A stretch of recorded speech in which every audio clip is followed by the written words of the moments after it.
हम लोग नंदीदा के गली में। Hi welcome back to my channel. আমি মিঠু, আমার চ্যানেলের নাম মিঠু সরকার দাস।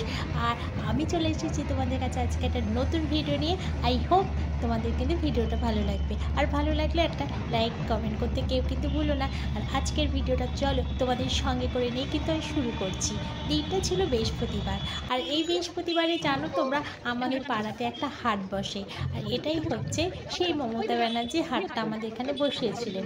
যাই হোক, এটা অনেক জায়গায় এরকম হাট বসিয়েছেন মমতা ব্যানার্জি আমাদের কিন্তু খুবই ভালো লাগে এই হাটটা জানো তো, ভীষণ সুন্দর সুন্দর জিনিস পাওয়া যায়। তোমাদের সঙ্গে কিন্তু আমি এই হাটের ভিডিও শেয়ার করেছিলাম, আর সেটার মধ্যে আমি অনেক ভালোবাসা পেয়েছি। আর এই হাটটা জানো বসে হচ্ছে দুপুর 2টো থেকে রাত্রি 9টা পর্যন্ত। আর আমি গেছি কখন বলো তো, রাত্রি 8:30টায় সব হাট উঠে গেছে। যাই হোক, তারপরে জানো তো সকালবেলা বৃহস্পতিবারে আমার একটা পার্সেল এসেছিলো, সেটা তোমাদের সঙ্গে একটু শেয়ার করি। চলো, পার্সেলটা কি বলো তো? পার্সেলটা তোমাদের আগেই বলে দিই। এটা হচ্ছে আমার এসির একটা কভার। এসিটা তো নোংরা পড়ে যায়, তার জন্য একটা কভার কিনেছি।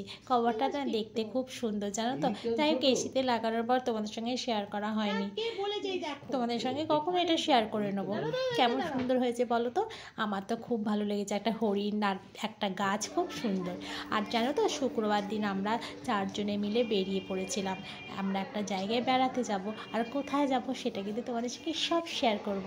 আর ভোর ভোর কিন্তু আমরা হুগলি স্টেশনে চলে এসেছি। দেখো, রাজা, আমি, তারপর আমার শাশুড়ি মা আর আমার মা কিন্তু উঠবে চন্দননগর স্টেশন থেকে।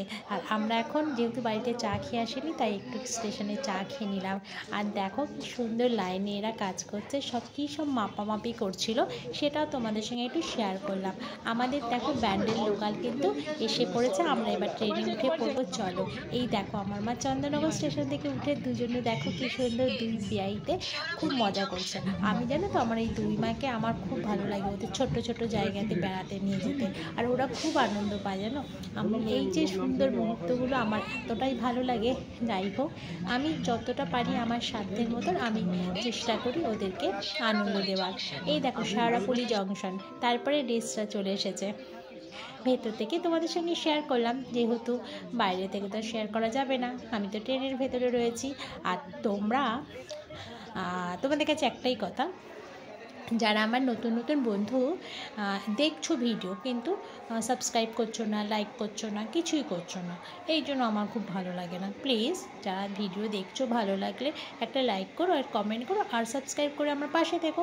আমরা দেখো কথা বলতে বলতে হাওড়া স্টেশনে পৌঁছে গেছি।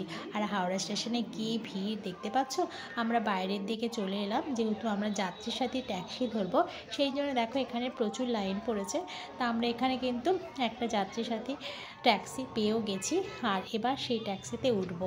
আর এখান থেকে আমরা কোথায় যাব সেটা কিন্তু তোমরা আমার সঙ্গে থাকো, দেখতে থাকো, নইলে কিন্তু দেখতে পাবে না। হাওড়া ব্রিজ দেখতেই পেয়েছো। তোমাদের তো আমি বলেই দিয়েছিলাম যে হাওড়ার ব্রিজের নিচ থেকে গেলে আমি কিন্তু শেয়ার তোমাদের সঙ্গে করবই, আমি দেখবো, তোমাদেরকে দেখতে হবে। আর এই জায়গাটা তো আমার সব থেকে ফেভারিট জায়গা, সেই জন্য দেখো আমার মা, আমার শাশুড়ি মা, মানে আমার দুই মাকে নিয়ে আমি যাচ্ছি। সঙ্গে কিন্তু রাজাও আছে, রাজা সামনে বসেছে, আর আমরা 3 জনে পেছনে বসেছি। চলো, এই যে চলে এসেছে আমার হাওড়ার ব্রিজ। কি যে ভালো লাগে এই জায়গাটা থেকে আমার যেতে, খুব ভালো লাগে। রাস্তায় যেতে যেতে দেখো গণেশ ঠাকুরকেও দেখতে পেলাম, কি সুন্দর গণেশ ঠাকুর, লাইন দিয়ে প্রচুর লোক যাচ্ছে। যাই হোক, আমরা তো এখন যাচ্ছি। আর আমাদের ট্যাক্সি দাদাটা কিন্তু খুব ভালো, কত গল্প করছিল। যাই হোক, আমি এখানে সাউন্ডটা কমিয়ে দিচ্ছি। আমরা কিন্তু পৌঁছে গেছি। এই হচ্ছে আমার মামার বাড়ি, কলকাতা মানিকতলায় চলে এসেছি। দেখো, আমরা আজকে এখান থেকে আবার কোথায় গিয়েছি বলো তো?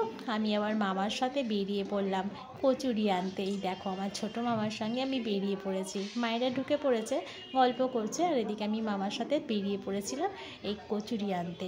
আর কচুরির দোকানে বেশ ভালো ভালো মিষ্টি ছিল। দেখো কত পাটিসাপটা, ওই বাবারে দেখলেই খেতে ইচ্ছে করছিল। যাই হোক, খাইনি। এই ভাইটার সাথে আমার আবার একটু কথা হলো। হলো, ও বললো ওর নাম হচ্ছে আকাশ। যাই হোক, সবার সাথে কথাবার্তা বলে আমরা তারপরে মিষ্টির দোকান থেকে মিষ্টি কিনে এবার আমরা বেরিয়ে পড়বো। চলো, এবার তো বাড়ি যেতে হবে। হ্যাঁ, বাড়িতে তো সবাই বসে গল্প করছে, আর আমি তো মামার সাথে ঘুরতে বেরিয়ে গেছি। চলো এবার একটু লেবু কিনে নিই। আর লেবুগুলোর দাম বলছিল জোড়া 30 টাকা আর জোড়া 40 টাকা।